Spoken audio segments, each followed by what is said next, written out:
Hey, what's up? It's Chris from Brooker Films, and in today's video, I'm talking hyperlapses.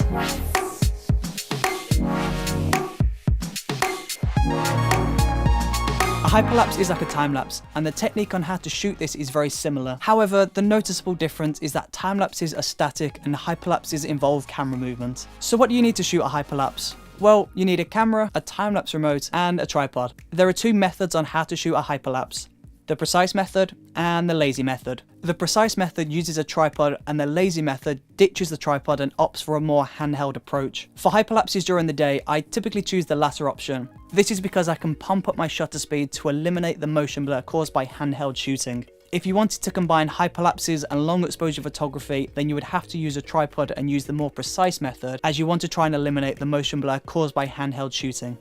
When shooting a hyperlapse, you want to make sure that your camera settings are set to manual. You don't want to leave any settings on automatic, as this can leave unwanted flickering throughout your hyperlapse. So you want to manually set your white balance, shutter speed, aperture, and ISO. Instead of shooting in JPEG, you want to make sure that your camera is set to RAW. This means that you're going to have more room in the edit to color grade and push the colors even further, and this is just going to make your hyperlapse look even better when it's finished. So now that the settings on the camera are all set, you need to set the interval timer on your time-lapse remote. So once you've taken your first photo of the hyperlapse, you need to take a small step in the direction that you're traveling and quickly reframe your camera. You want to make sure that you're focused on the same point as the first photo. So as you can see from this example, the center of the frame is the center of the landmark, and the center of the landmark is the point that I'm going to orbit around throughout the entirety of this hyperlapse. So now you're just going to repeat this process over and over again until you've completed the hyperlapse. Now, this could take 10 minutes or it could take several hours, and this just entirely depends on how long you want the hyperlapse to run for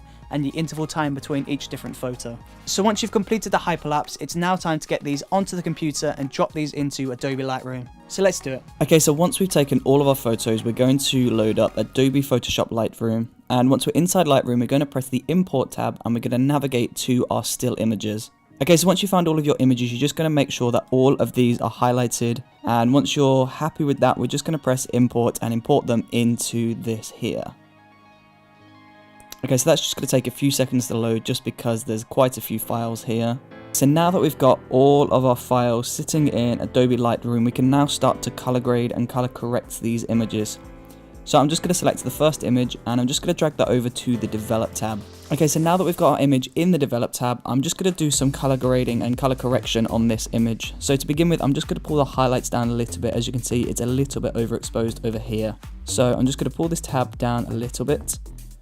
And then I want to make sure that the shadows are exposed a little bit better than this. So I'm just going to pull the shadow tab up a little bit. Perfect.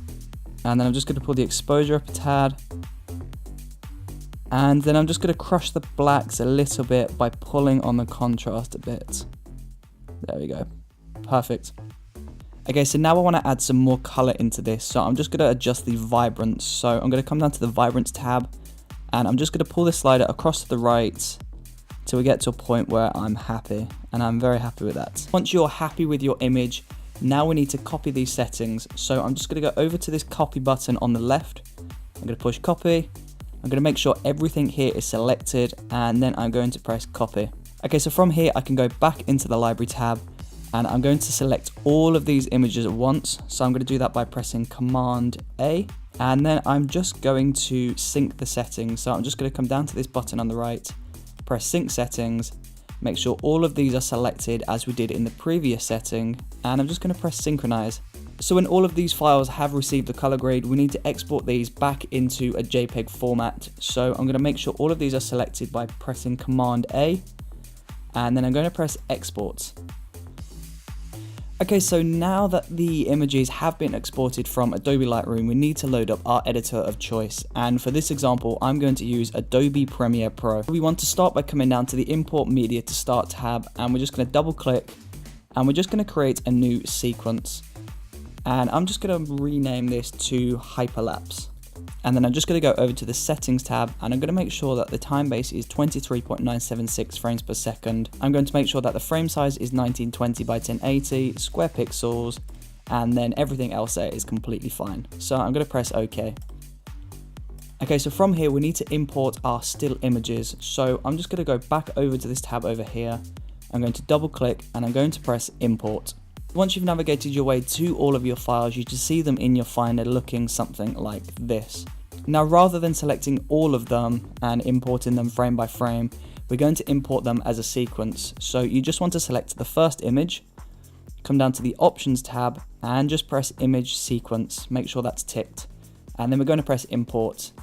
Now that's going to import all of those images as one video file, as you can see down here. Okay, so once you've dragged that onto your timeline, you're going to notice that this image is way too large. So we're just going to adjust the scale just to frame this down to our 1080 composition. And we're just going to make sure that it fills the sides. So I'm just going to adjust the scale to 34 in this example. Problem is with this current sequence is it's way too long. So we just need to adjust this to roughly 4 seconds. So I'm just going to double click on the file. I'm just going to go up to speed/duration. And I'm just going to change the duration to 4 seconds. So I'm just going to adjust this over here. Okay, so now we're going to try and stabilize this footage. So I'm just going to select this. I'm going to go up to the clip tab at the top. And I'm going to scroll all the way down to Nest. And that's just going to change our image size and our image composition back down to a 1920 by 1080 composition, which means we can start our stabilizing process. And that's what we're going to do next. So we're going to go over to our effects tab down here, and we're going to search for warp stabilizer. And I'm just going to drag that on top of the video footage right there. Okay, so the computer is going to take some time to analyze the footage and stabilize the footage. So again, feel free to take a quick break and come back to this once it's finished. Okay, perfect. So the computer has now finished analyzing and stabilizing that footage. So this was a really rushed example. As you can see, it's not quite perfect, but that is a hyperlapse, and that is the process of how you go through making a hyperlapse. Now, if the warp stabilizer effect isn't quite working in Adobe Premiere Pro, then you can drag your hyperlapse into Adobe After Effects and do a more thorough stabilization process over there. But you can achieve some great results with the warp stabilizer effect in Adobe Premiere Pro. And that's it. Feel free to get creative and hyperlapse anything and everything that you physically can. If you enjoyed watching this video, or if you found this video helpful whatsoever, then please do let me know in the comment section below. And don't forget to press the subscribe button if you would like to see more videos like this one in the future. Thank you ever so much for watching this video. I really do appreciate it. I hope you're having the most amazing day today. I will see you soon. Thanks for watching.